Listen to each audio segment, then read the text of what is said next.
Sophie Cunningham is not playing around this season or any season. She's known for that tough style of play, that never back down, never say die mentality. And Tuesday was a prime example of physicality on 1,000. But how much physicality is too much physicality? You made it this far, we might as well talk about it, right? Let's go.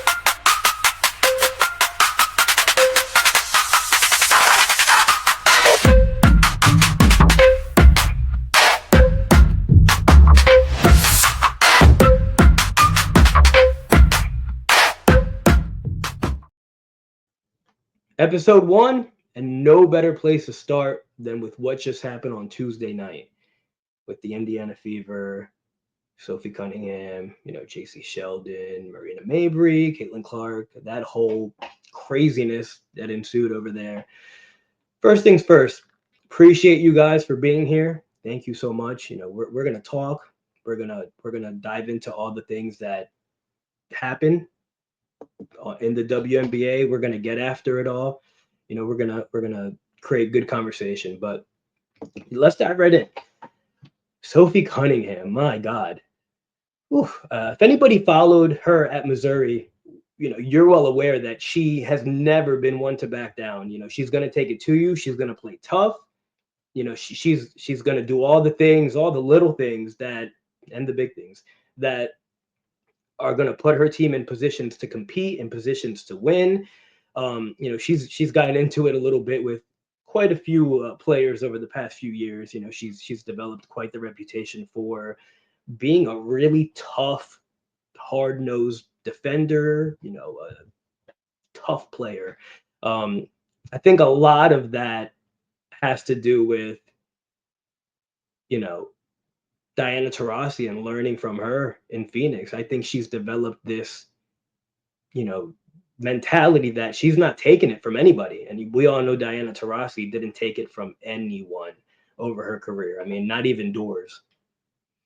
But so let's talk about a little bit of what happened with her and JC. So we all, for those who aren't aware, a little bit of a skirmish happened. It got a little chippy early with everyone. A little bit of back and forth. Caitlin and JC, they have a little bit of history there from the college days. They've always had that competitive nature between them. That little bit of trash talk. Um, Slowly escalated as the game went on Tuesday. We saw, Marina Mabry kind of be the enforcer for her team. And we saw Sophie Cunningham be the enforcer for her team, right? It's two players that aren't backing down. We have Manasquan Mabry and tough soldier Sophie. So these two girls aren't backing down anytime soon. We did see a little bit at the end of the game how it got kind of out of control under the basket. We saw that really hard foul, a little bit of a hair grab, a little bit of a back, behind the head grab. There has to be a point, right, where you kind of draw the line at physicality because you never want to be labeled a dirty player. That's not a reputation that any player wants to have, and that's definitely not a reputation that Sophie wants to have. I'm pretty confident of that. She's definitely upped the ante though as the years have gone on with some of these fouls and how hard she takes it to these girls, and they're not backing down either. They're coming in just as hard. They're coming right back at her and giving it to her just as much. My biggest thing is sometimes when you kind of start off the game a little chippy, right? If these refs don't hone it in right away, it's going to get out of control really quickly. It's going to escalate into what we saw on Tuesday. It's going to get lost. The whole plot of the game is all going to get lost in fighting on the court and just bickering, and it's going to spiral out of control. Sometimes these refs, they can't quite figure it out. Sometimes you see them blow that whistle. You can breathe on someone and they're going to blow the whistle. Or you can take someone to the ground, you know, jujitsu style. They're not going to blow the whistle. And you're wondering what's going on. So I think that's kind of a little bit of what happened on Tuesday. You see refs that might be doing their best to try to, you know, take everything in and not really let it get too out of hand, right? But it got out of hand. No ref goes into a game saying we just want to let them fight. Doesn't happen. But when you don't blow that whistle early on, often, and you don't either give players the flagrant or eject players or whatever it warrants, then we see it build and build and build, and then it explodes, which is what happened on Tuesday. So I think the refs definitely have to take control of the game early and have to decide, are we blowing this whistle or are we just gonna let them play? And depending on the competitive fire between these teams, the history, letting them play might not always be the best thing. So we have to kind of get a feel for the game a little early and dictate from there, I think. And the refs didn't quite do that on Tuesday, and we saw some not so good stuff. But here's the thing, right? For young girls watching, and I see a lot of this because I'm in a lot of gyms throughout the year in the summer for AAU. Um, I kind of see the same level of reffing where they're either going to blow the whistle for everything or they're not blowing it. There's like no middle ground there. And that's what I think needs to be established. So, what's the trickle down effect for these young girls that are watching and that are kind of seeing the game and progress and growing with the sport? There's so many new fans now and so many new eyes on the sport. So many, you know, girls that maybe aren't familiar with Sophie Cunningham until maybe this year or last year that don't know that she's always been this competitive girl, that aren't familiar with Marina Mabry, that don't know that she's always been this competitive girl. um, Brittney Griner, another enforcer we've seen, historically, she's not backing down ever for her team. She's another one that's going to take it, and she's going to stand up for her team. We have a few ladies in the W that are their respective teams enforcers, so to speak. But how much, again, is too much physicality, and what does it look like when these young girls are watching and they kind of want to emulate that, right? Because women's basketball, the players are getting faster, they're getting better, but they're also getting more physical. They're also getting tougher. They're not backing down, and the younger they are, the more impressionable they are. So they're seeing these games on TV, or they're there at the arena and they're watching these games, and it might ignite something in them saying, I want to be that tough. I want to have that same competitive edge. I want to have that fire, right? But how much is too much? And for a young girl, they see that these players are getting away with it, and they might say, I'm going to practice that same thing tomorrow in my game. I'm going to go ahead, I'm going to get after it. I'm going to do a little chirping, a little trash talk, and I'm going to get away with it because the refs, they don't blow the whistle at that level. So they're not going to get me at this level, at a lower level than professional basketball. So we kind of have to, we have to draw the line somewhere, and it just goes back to the refs taking control of the game, and they can set that example too. It's not just the ladies of the W. If the refs show you that they're not having this, they're not doing it, they're not putting up with it, blow that whistle, take control of the game. It's not going to get out of control, and if it does, ejection, toss them. If it warrants that, toss them.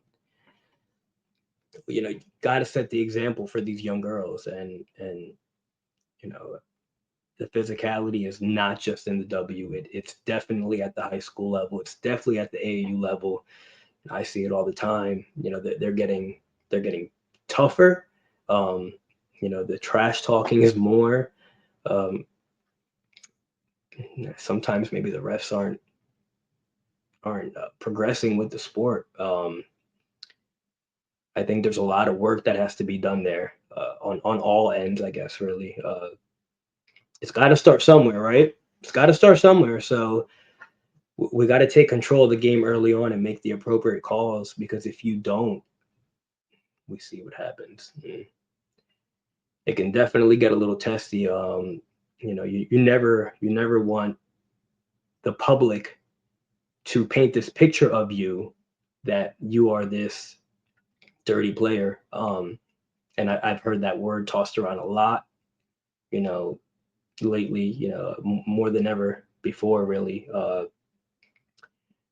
And I think that the physicality is just gonna keep growing.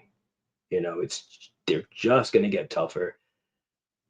I mean, we're gonna see players way tougher than Sophie Cunningham in the future. I'm sure, and she's a tough girl. Don't get me wrong, but as the girls get faster, as they get better, they're gonna get tougher. They're gonna get scrappier. They're gonna get feistier, and it's not new. Again, this isn't new. They've always been tough and scrappy, and they've always gotten after it. And I remember watching Skylar Diggins at Notre Dame. She wasn't putting up with anything with her headband on. She wasn't putting up with a thing out there, and she's still the same now. So for the people watching, I don't want you guys to think that this is just new now because Caitlin Clark is in the league. They just want to protect Caitlin, so they're gonna get her teammates are gonna get tough, and this isn't new. And they do want to protect Caitlin, because why wouldn't you want to protect your star, right? Is that a bad thing? I don't think so. This is the face of the league we're talking about. You want to protect that, and Sophie did a great job protecting her in that game. She's not backing down. She stepped right in and took over. But there has to be a line drawn somewhere. Maybe not on such a hard take foul at the end. A little bit of diffusing as the game goes on. You kind of just diffuse a little bit and let that pass. Because again, so many eyes are on this sport, and so many young girls are watching, and we just don't want to give them the wrong impression that this is okay. Maybe to pull a player down by the back of her head, by her hair. And I think Sophie has done a great job kind of, keeping her chin up during all this, and not letting it get her down. I don't think it's any of this stuff has ever gotten her down. I think she's going to continue to be a physical player. And again, that's not a bad thing. It's just kind of deciding where you draw the line, right? So it's a little bit of refs kind of getting a feel for the game early, and blowing the whistle when they need to blow the whistle.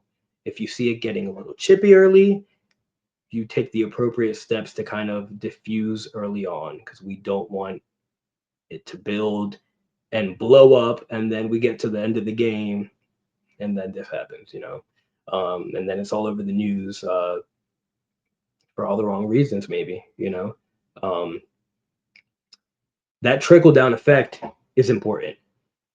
It's important, and I'm sure as I get through this summer, of AAU, I'm going to see probably more physicality than ever before.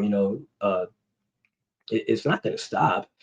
It's not going to stop, and it's going to grow as the game grows. So many eyes on this game, now, so many new fans, and it's such a great thing. But being as impressionable as some of these girls are, got to make sure the game is played the right way. But you still don't back down. You're a tough player. You're a tough player. You can't tell someone, just turn it off. It's not going to happen. It's never going to happen. You're never going to see Marina Mabry cower to anyone. You're never going to see Skylar Diggins cower to anyone. You're never going to see Sophie cower to anyone. BG, she's never going to bow down to anyone. You're going to see these girls play tough. It's who they are. We've seen it for years, and we're going to continue to see it. Um, it's just got to be drawn back a little bit sometimes. Keep the game exciting. Trash talk is not bad for the game. We see it in the men's game all the time. Just because the women are doing it, doesn't make it wrong. I've seen so much of that too. Such a big deal just because the women are doing it.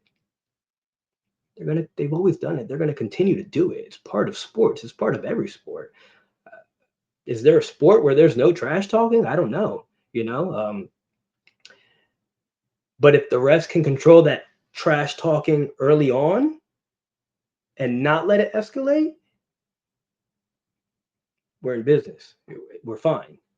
But a little bit of chirping, more chirping, trash talking, little pushing and shoving leads to big pushing and shoving, leads to more. That's when it gets dangerous, and that's kind of what we don't want moving forward. We don't want fights. We don't want anything like that. We don't want ejections, player suspensions. We want these girls on the team for the season to help their team out. We don't want anybody missing action because of a decision that could have been prevented by the refs. Really.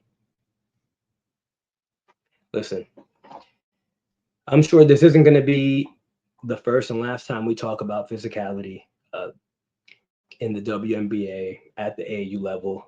This isn't going to be the first and last time we talk about Sophie Cunningham and what she brings to the table when it comes to toughness. It's always going to be there. I promise you. You guys can look up clips if you want. Missouri, Mercury, Fever. She's tough. She's tough. You can't take that away from her. She's tough. But listen, we're going to talk about more. We're going to talk about more. This is just the beginning. We're going to get into everything. We're going to have great conversations about all things, women's basketball. You're here. You're here. You made it with me. We're going to rock together. We're going to talk about everything. And, you're in the bullseye right now. So let's keep going, right? I'm going to catch you guys at the next one. Thank you, guys.